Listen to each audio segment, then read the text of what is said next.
Welcome to Education Connect by Nova, the podcast that explores innovative teaching methods and success stories, newsworthy updates in education, and current trends in the classroom. Whether you're a veteran educator, an industry thought leader, or a parent navigating the academic landscape for your child, we've got you covered. And hey, we know all about the hectic schedules in academics, so we're all about delivering content that's relevant, concise, and actionable. So hit that subscribe button and let's learn better together. For years, researchers have theorized that there is a link between parenting styles and the overall academic success of their students.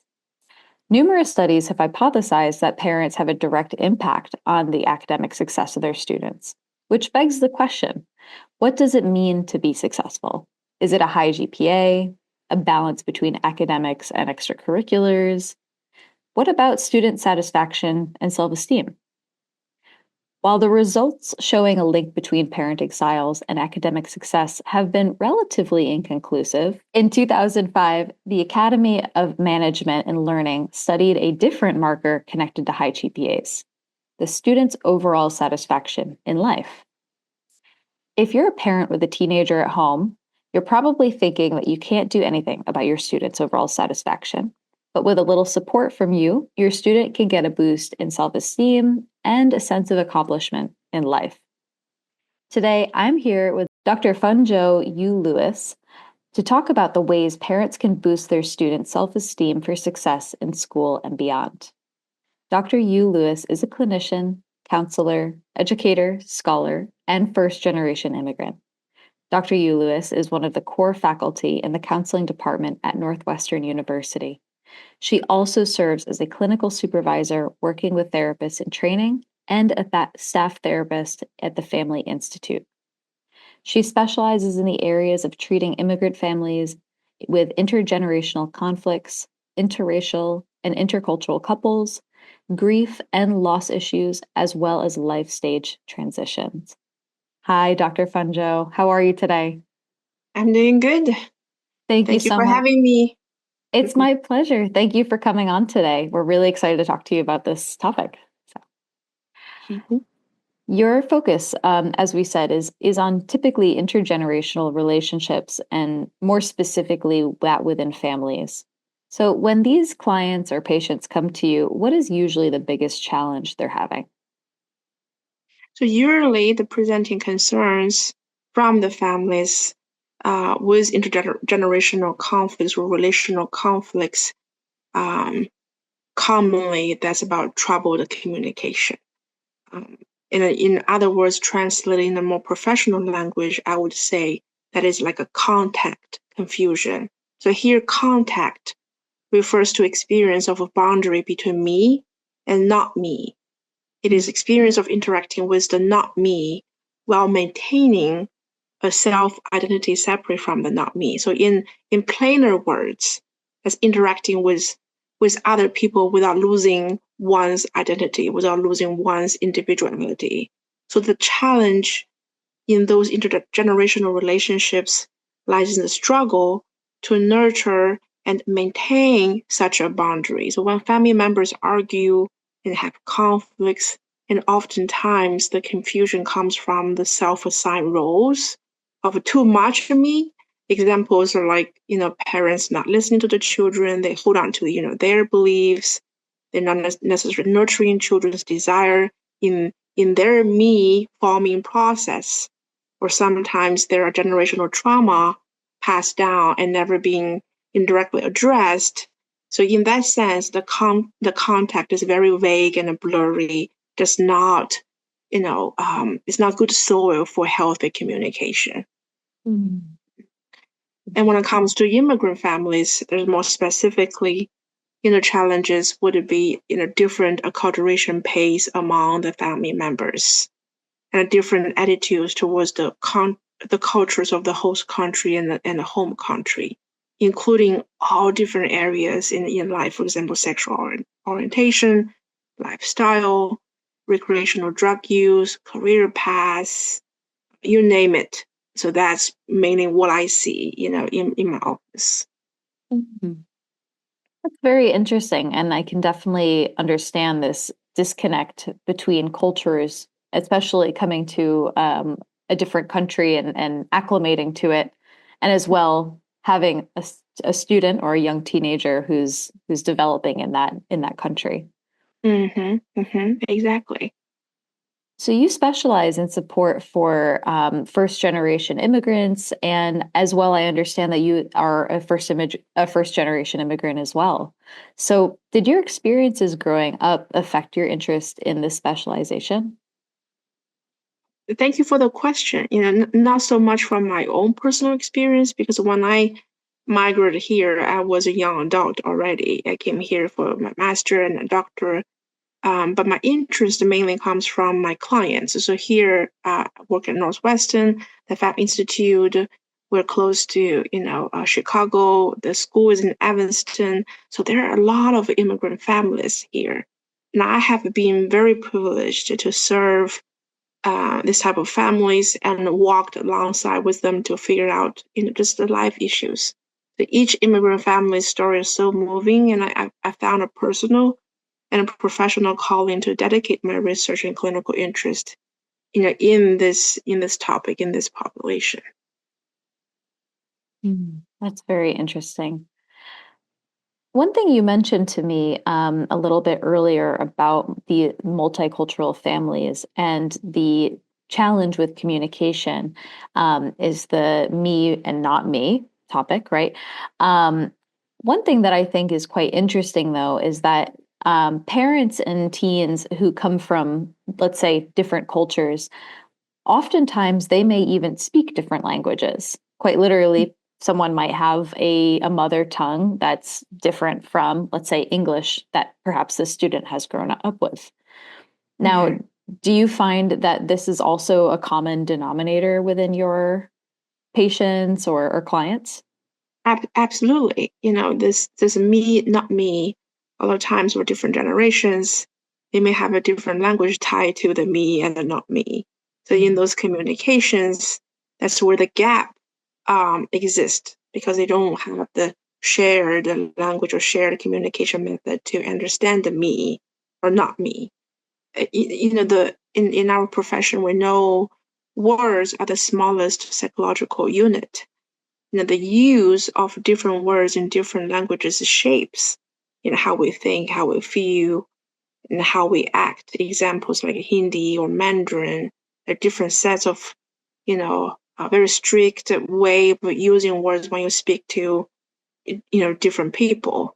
And that shapes how you, as far as respect, behavior, action, um, how you act around that person. So when a person moves away from one language, the mind is also transitioning away from the values that it carries within the language you use. For example, family closeness, filial piety, and all that. So what you see here in multicultural families, there are different forces trying to fight. There's a power. There's always a power, power dynamic, here.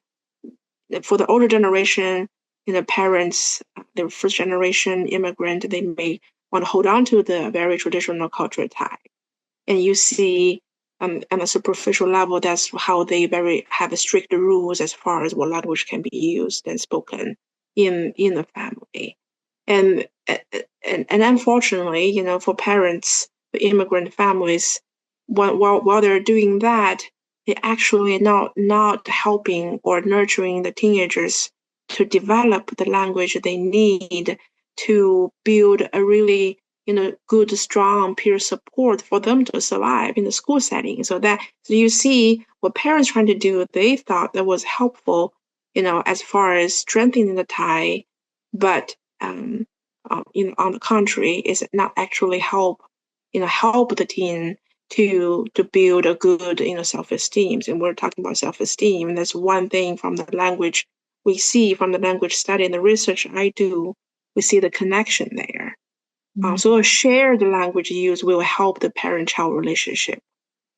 The quality of parent-adolescent relationship may influence the language parents and adolescents employ to communicate with one another. So adolescents undertaking this task of renegotiating relationship with their parents sometimes they may choose to speak English to further distance themselves from their parents or to move away from their parents' cultural values. So during adolescence, parents are also responding to these teens' increasing individual, Asian, and their language use may shift in response to their, changing relationships. So parents who have a close relationship with their English-speaking children and who often engage in discussions with them may find an easier adjustment using English with them. Alternatively, parents who have, more distance relationship with their children may reject the use of English and insist on return to the native language of their cultural values. So we need to find out when these families, the parents, and the teenagers come to my office in the counseling session. We want to find out what language is connected to emotional expression. What language is connected to individuals' emotional expression. For children, for the parents, how there is not a common channel for them to communicate and be creative in established a common ground, a shared language. And there's another concept here that's called intergenerational cultural dissonance. That is a clash between parents and the children over cultural values. It occurs so commonly among immigrant families that is regarded as like a normative experience. Yeah. Like it's so, you mean to say that it's so common that it's kind of considered to be part of the package, let's say? That's right. Part of the Wow. experience, part of their Wow. immigrant experience. Wow. Mhm. Absolutely. Okay. Mhm. This is really interesting. And it must be a major burden to shoulder, coming from, let's say, a family where there might be disjointed communication, for a young person who's trying to build up their self-esteem and find their place in society, Yeah. and not having really an adequate place to talk about these things. With their parents, yeah, that's right. Which is, supposed to serve as a primary support, to their teenagers. Yeah. Absolutely. Mhm. Absolutely. It's interesting. I think a lot of parents can attest to having similar challenges in communication, even if they aren't multi-generational. So sometimes I've heard some of my friends who have children say it's like we speak a different language, even if they speak English. Let's say they both speak English and they both do, in fact, speak the same language, but um, in a way, they are so different in terms of personality, in terms of points in life, that it can be difficult to find common ground in this way. Mhm. Um, in the case of, let's say, fostering healthy communication, whether someone is from a a multicultural family, or Mhm. not, what are Mhm. some aspects of, let's say, a healthy or effective familial communication, that you see? It's really that's a really good question. Um, so I also treat non-immigrant families and couples and individuals. So what I see in the past 19 years, almost 20 years clinical work in this field, counseling individuals, couples, and families. Uh, what I found, you know, um, almost like a predictor of a healthy and effective communication. That's this ability for family members or individual to be able to say, "I'm wrong." It sounds so simple, right? This is self accountability. It's the only way. It comes from this theoretical framework called drama triangle. It's a textbook, we use to teach students in that marriage and family course work. This drama triangle, in a very brief language, I will explain there are, three different roles: persecutor, rescuer, victim, and it's a shame generator.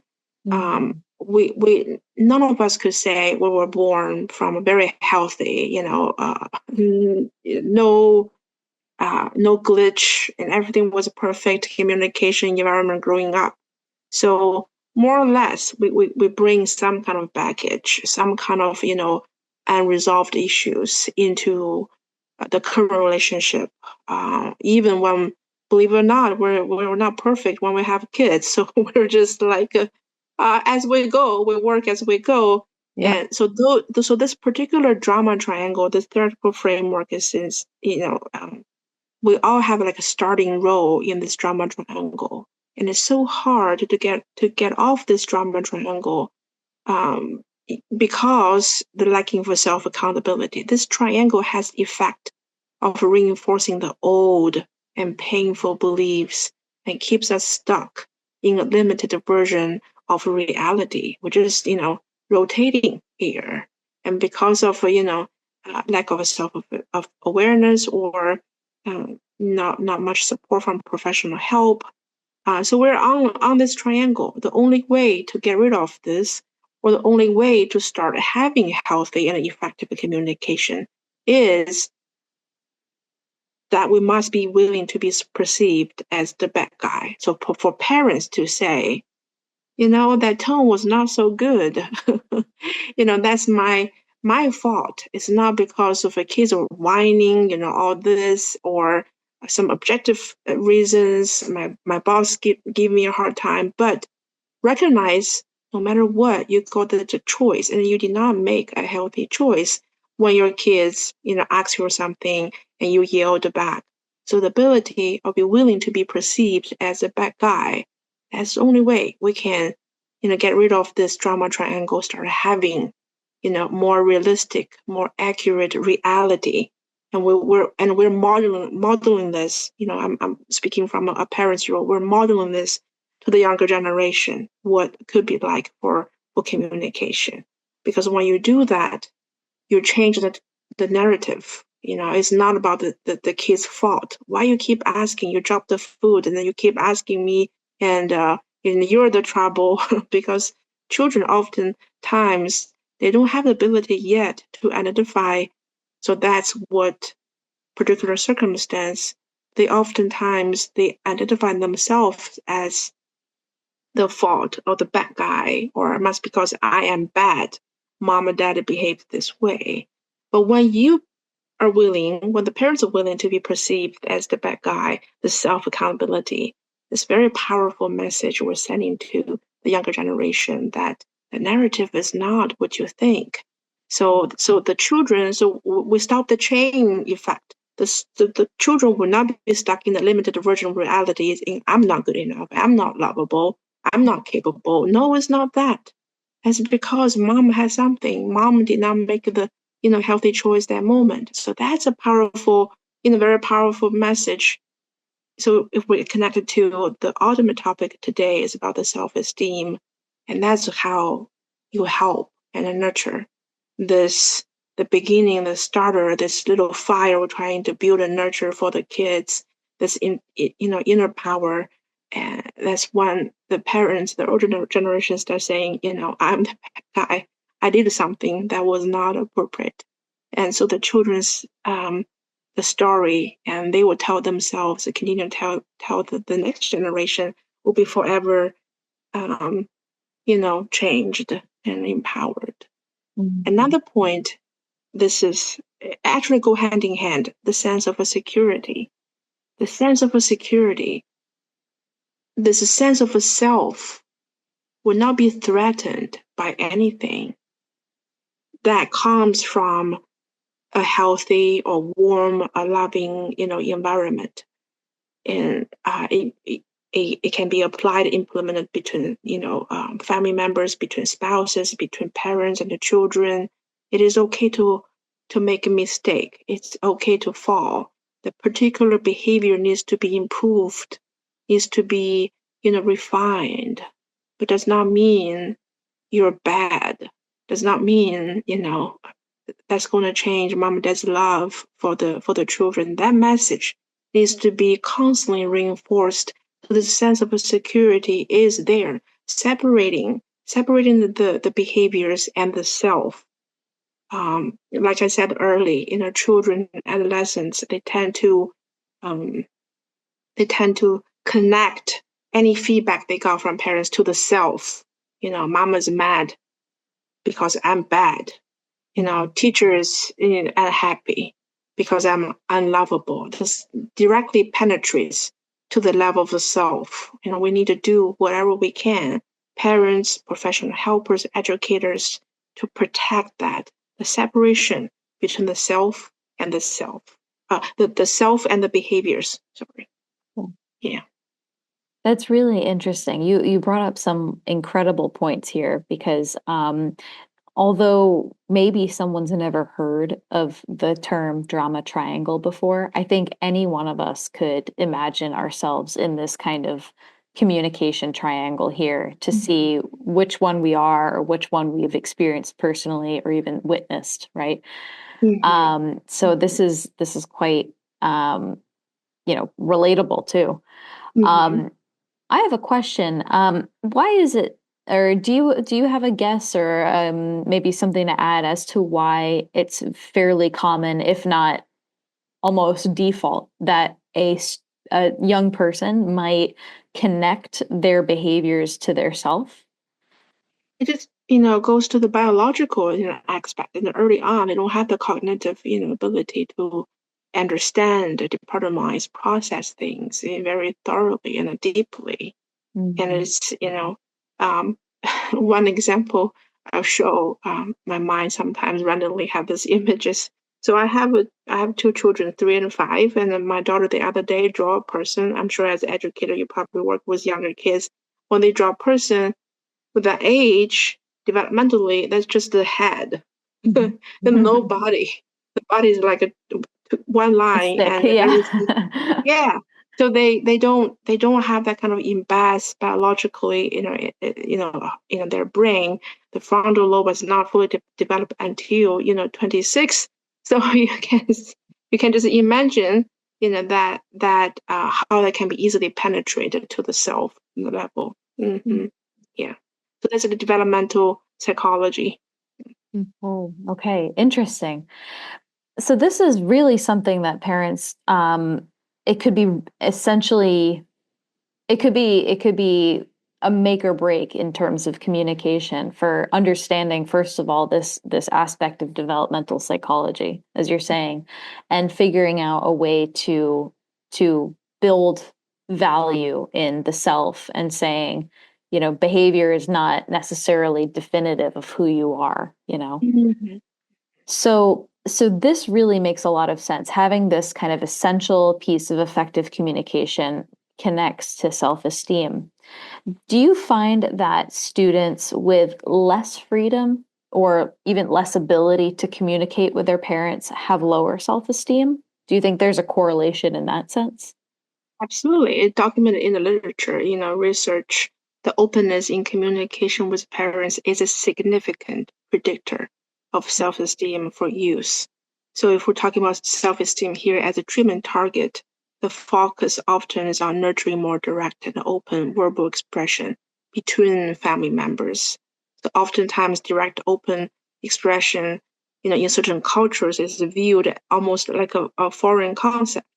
So the self-expression by children regarding their feelings, preferences, and opinions is often viewed as disrespectful and ill-mannered. I'm speaking especially, Asian cultures. And I have to say it is time to change, period.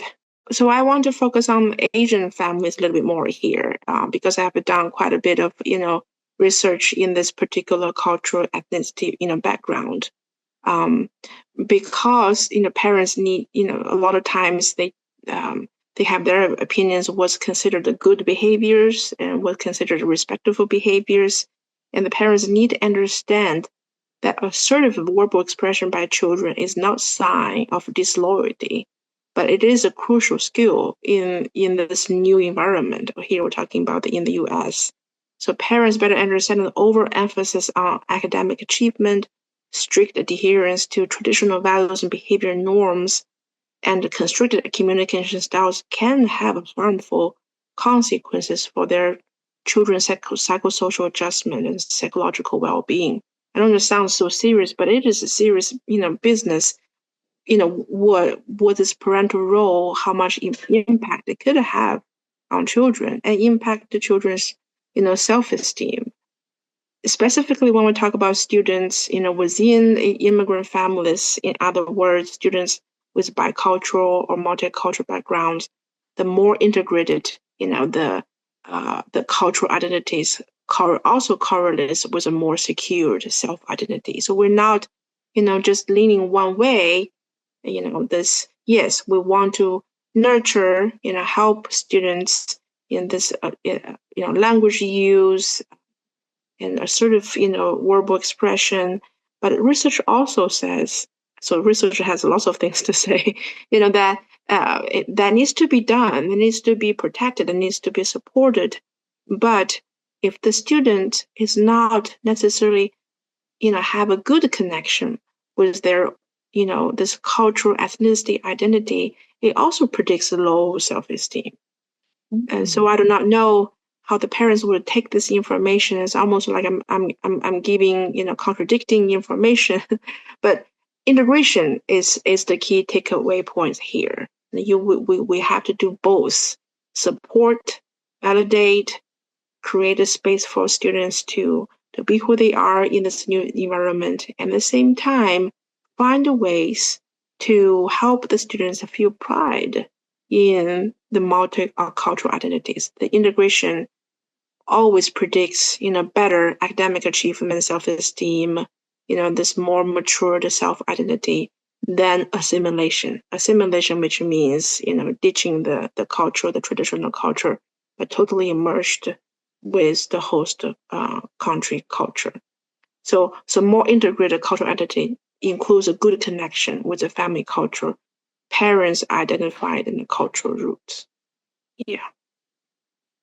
Very interesting. So just to clarify, you're saying that on one hand, having this, let's say, disconnect between cultures and language, particularly because a little bit earlier in the episode, you mentioned that some languages even dictate the way that we see and, or let's say, go through the world and respect elders or respect other people. And so language can have a big impact on these kind of impressions or perspectives. So on one hand, having this disconnect between parent and child with these, let's say, conflicting cultural beliefs creates a possibility for low self-esteem and even a harmful environment for the teenager. But on the other hand, they also need to have a balance of cultural identity, because Yes. without that, that can also be kind of feeling like they're lost at sea in a way. Yes. Yeah. Yes. Yeah. Okay. There's research being done for students who, fluent in when I'm talking about multicultural identity in students here, fluent in English expression, high 4.0 GPA, but low self-esteem because of the, lacking that kind of a connection with, one part of who they are. And that's also something that's not, balanced and healthy. Mm. So in a way, many of those students have success, but it's performative. Yes. Yeah. Yes. Okay. Okay. Mm-hmm. Interesting. So do you think that communication needs to be facilitated by parents? Absolutely. Um, parents are the guide. There is another theoretical framework. I'm talking about those theories because I teach theories, so that's very fresh on my mind. That particular psychology theory proposes idea of self-structure and experience. When we feel good or confident about who we are, that's when the self-structure and experience are congruent. So self-structure, you can understand this way, is like our CPU, your own information processing, core. And experience, that's the whatever the feedback we got from the environment. So for the early childhood and adolescence, developmentally speaking, those stages, parents pretty much are the experience. They provide the primary, the initial, feedback to the kids, to the children and adolescents. So if that feedback is not congruent with the self structure, that's where the gap is going to be created. And that's where, if we talk about the core issues of low self-esteem, that's when people do not feel sure or, don't have a voice because their voice is not approved or confirmed or supported by the initial feedback from the parents. And I utilize this in my class. So if a young child, the first time tasting strawberry, it's very sweet, it's very, have a little bit cold temperature, and they want more. If the parents say, no, it's not good, it's not healthy for you, it's actually very bitter. You're kind of confused. You're not really sure. So the self structure is not aligned with that experience. And if that constantly reinforced, can you imagine for a young person, what's the consequence going to be like? So parents is absolutely, important in facilitating this healthy communication, establishing this, healthy, good, high self-esteem is you're a feedback provider at the very beginning. How you acknowledge and validate, listen, and then every time that feedback, I wouldn't say every time. It's hard to do it every time. The feedback is accurate, is congruent, but at least you try.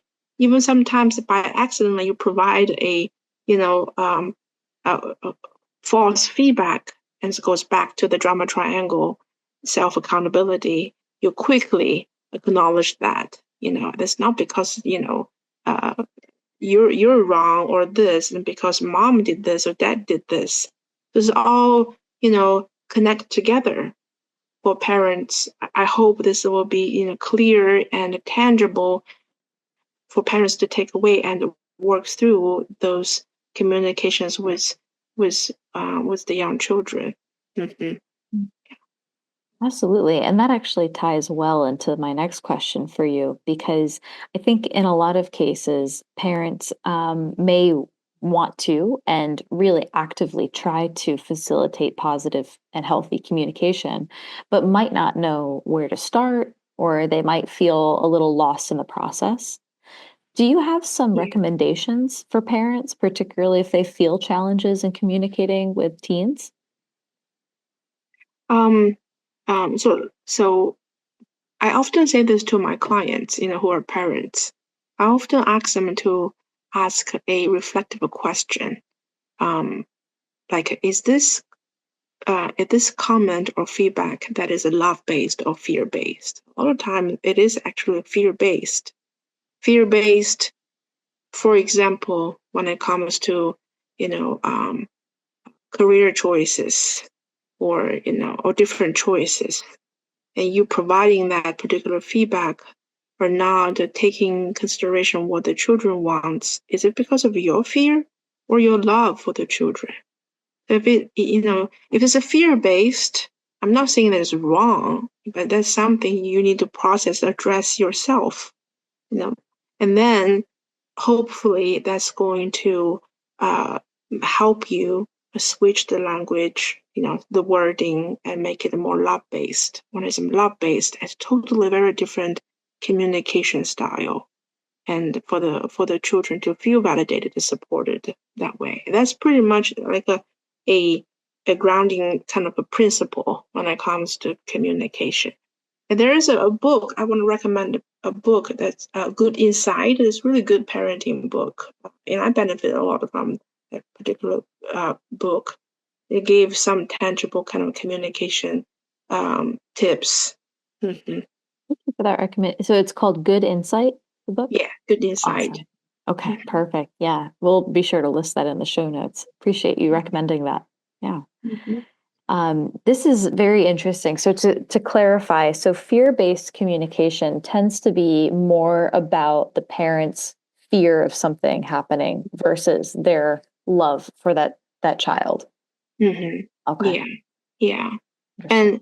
And speaking more about that, since I work with a lot with the immigrant families, also the fear actually come from an immigrant mindset. Mhm. Lots of times that's different from a family who have generations roots in this society, support network in this society, resources, accumulated wealth, and that's very different from parents, first generation immigrants or second generation immigrant of this their trauma passed down, from through the intergenerations. That communication with younger generation more than likely will be fear-based, that rooted from a lacking of a root in this society. Yeah. Absolutely. Oh, that is so powerful. Yeah, this is that's so important, especially because as I think even in the last few years, the term generational trauma is so much more common than it was even 10 years ago. And Mm-hmm. so as people start to recognize patterns in their family or in their own thinking, this is so essential, I think. So thank you for sharing that. It's great. Mm-hmm. Now, one other question I had is so we're talking about building positive and healthy communication between parent and child. Now, this is in an attempt to foster healthy self-esteem and awareness, let's say. But what about in the case of a legitimate language barrier? Like, let's say, for example, this parent and child actually don't speak the same language. Let's say the parent is much more comfortable speaking in a foreign language than their child is. Mm-hmm. So, in this case, is there a way to address these similar topics? And if so, what would you recommend? Or do you think it's maybe a little bit more effective for the student to kind of take control of this communication? Or what do you think in this situation? Mm-hmm. Well, um, uh, thank you for the examples for the legitimate language barriers. In the verbal communication actually only count 30% of all communication. So Okay. I'm saying this to encourage parents who just literally do not have a shared language with the children and difficult in communication in general. And so there are 70%, then that's not verbal. The 70%, that's way more than half a percent, 50% that you can, do something about it. A shared language does not have to be a language. It could be an activity, it could be a way of communication, a connection, and that you can create together with your children. Sometimes it may not involve the verbal, communication in there.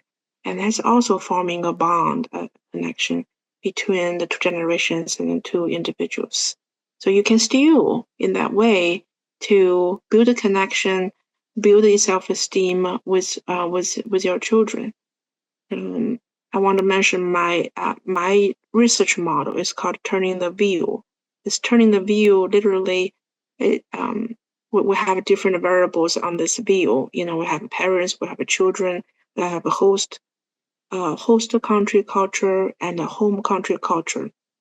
So when there is a legitimate language barriers, so what do we do? So we kind of moving one direction for the children to move closer to the home country culture, and then for the parents to move closer to the host country culture. So do you have the visual in your mind? So this is like a different variables moving at the same time. What we do, we try to decrease the cultural dissonance. So for the parents, it's not only the children's thing, for them to change things or improve things. The parents need to have some kind of openness with the new culture, with doesn't mean you have to master the language, spoken here in the host country, but different form of the culture that you are open, your attempt to understand, just the attitude helps build a bond, and indirectly will help build the children's self-esteem, because of what they love, what they care about. Parents also attempt to understand and trying to incorporate that in the household, in the family. Does not mean you have to know every details or master all the different cultural aspects of the host country, the U.S. culture. No, but it's the attempt, openness. That openness helps. That's amazing. Those are great suggestions. Thank you. Yeah. And another point I want to make here for this particular question is parents can help with networking. Finding role models that who look like the children or look like them. If you can find those role models who are successful, in different ways, that's something parents can do. If there's legitimate language barriers, the parents can help network with those role models. Mm-hmm. That's also a great idea too. Absolutely. Almost like outsourcing some of the support. Yeah, That's absolutely. great. Yeah. But the role models is help the children, moving to the home country culture. If we're talking about this is like a Korean family, immigrant family. So for the parents, this turning the view model is for the parents to be more open with the U.S. culture. And what parents can also do help role models like Korean Americans who are successful in this society, and for the children to connect more with the traditional, career, they feel a pride, in this traditional culture because they see someone who look like them and also successful and balanced, integrated this cultural identity. Yeah. So in a way, turning the view, your model in this, it actually combines these two elements that you mentioned earlier, the need for that openness, but also the need for cultural integration. Okay, well, Dr. Fangzhou, we're coming up to the last couple of questions of our episode, and it's been a pleasure speaking with you. Do you have any other key takeaways to share with parents if they're looking to strengthen their student self-esteem? Mm-hmm. I think I covered it pretty thoroughly, and I appreciate all your questions and helped me organize my thoughts during the discussion. The one last thing I want to say is I believe, each audience or parents here who tune in to this podcast, I believe how much you love your children and you have a desire to do better, improve the communication. I really treasure that attitude. And I trust each of you have done the best you can with the best knowledge you have for parenting. So first of all, do not give yourself a hard time criticizing things you did not do after listening to the podcast or some of the content. Or blame your spouse for not doing those things, which are all very good at pointing fingers at the other person in the marriage. So remember, self-accountability is a good step, and be open and be vulnerable. This courage we all want to nurture, for children to have self-esteem. It comes from a solid relationship. In this case, the parent-child relationship. It's a good contact. It's a clear boundary, me and not me. For parents to carve out the space for the children's me to grow, to be, to form. Those type of relationship can only exist, by authentic contact between two individuals, two souls. So if you do that, and I do believe the self-esteem, academic achievement, mature, a personality, a good citizen for your children, that's going to happen. Wonderful. Well, thank you so much again. And before we wrap up the show, can you please provide the listeners with a way to contact you in case they'd like to learn more about Turning the View or your practice? Absolutely. I will leave my personal email address here. So that's my last name, YU dot, and then my first name, F as Frank, ANGZHOU dot Sabrina, SABRINA, @gmail.com. So that's my personal email. I welcome feedback, questions. If I can, provide some, services to you, just feel free to contact me. Wonderful. All right. Well, thank you again. I really appreciate your time, Dr. Fangzhou. It was a pleasure speaking with you, and we really learned a lot today. I'm sure our listeners did too. So thank you again. Thank you for having me.